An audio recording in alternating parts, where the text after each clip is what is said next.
तकरीबन 25 साल बाद कितनी 25 साल बाद मैं ही जगह ते आया खड़ा। दोस्तों ये जी जहा दे पियो ना तुसा जी जहा दे पियो इत्थां केर इतना घाटियां खजियां हन, इतना घाटियां खजियां ते छत्तां हन।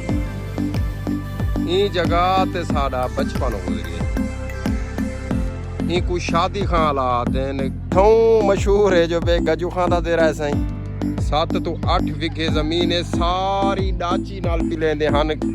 खुई होंदी है खुई हा जरा टिब्बा पे यक्या खजियां ही खजियां सारी दीवारी तो पिंडू खंदे आसे इदे दे पे यक्या खजियां हन।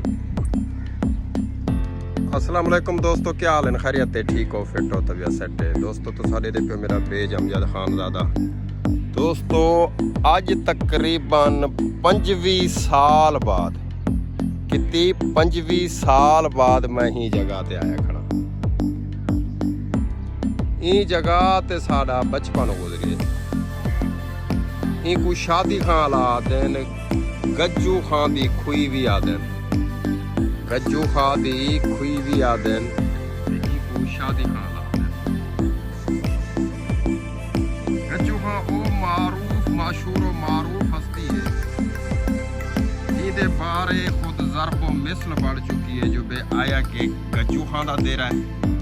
क्या गज्जू खां दा देरा है वो क्यों वो ई मशहूर थी चुकी है जो बे वो मेहमान नवाजा जेरा कोई परदेसी आवे हा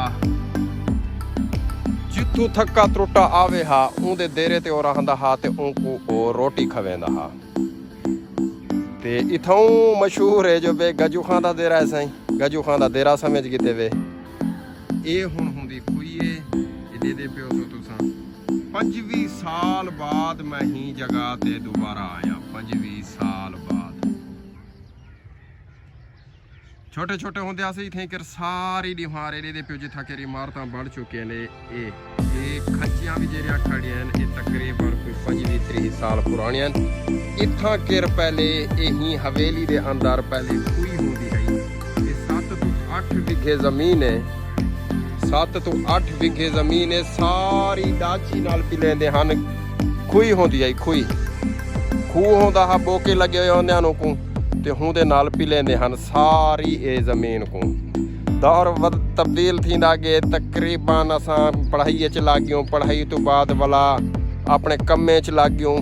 हुण मैं आया 25 साल बाद ही सर जमीन दे उत्ते पता नहीं लगा 25 साल कियां गुजर गए। 25 साल दे बाद मैं ही खूह ते उत्ते आया। इत्था फरीदा चाचा फरीद होंदा हा, चाचा फरीद ये हुने दियां जहीन ये सामने झत खड़ी है ये इतना ही हूँ शोदे को फैर मारिया ने ये जत दे दे पे तो मजीद एक्सपोज करते दिखे ना पहला कत्ल थिया साडे सीतपुर दे विच। ये जेरी झत खड़ी है ये इहा छत ये अगू सड़के सामने ही छत दे नाल हूँ शोदा रात दा जागदा हा महल्ले वास्ते अपनी दुकान वास्ते इलाके वास्ते पारा देंदा हा। पारहा जो देंदा हा उनको रात दा शोदे को पारे दे दौरान फैर मार गए।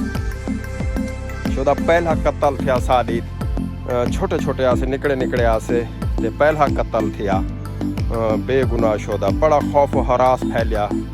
चाचा फरीद भाई पौली भट्टी भी सडेंदे उन्हें को ये वो जगह है जिथा असां पहले रह गए 25 साल पहले इथा के अपना बचपन गुजारिए से।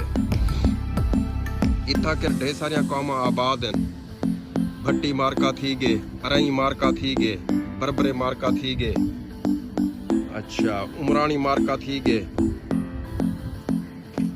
ढेर सारिया कौमां आबाद हैं। छत्तू वाला नाल थी वेंदे ये ईदगाह है सीतपुर दा जरा सीतपुर दा मशहूर मारूफ ईदगाह है। ये ईदगाह दी हवेली दे पियो तुसां ये भी थी गे मलिक साहबान ते ढेर सारिया इत्थां कौमां बैठे।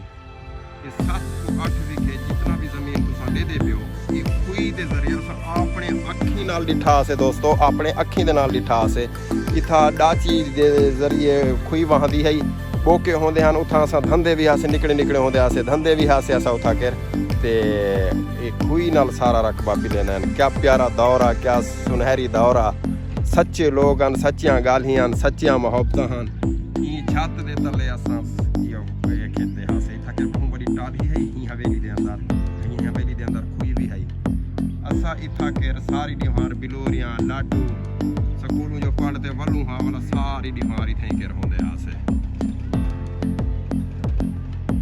ते मेरे फेसबुक यूट्यूब के चैनल अमजद खानजादा को सबसक्राइब करे सो ते बेल आइकन को भी दबा छुड़े सो जो है कि नेक्स्ट आने वाली वीडियो तुहाडे तक पहुँचदियां रह वञनि। अल्लाह हाफिज़।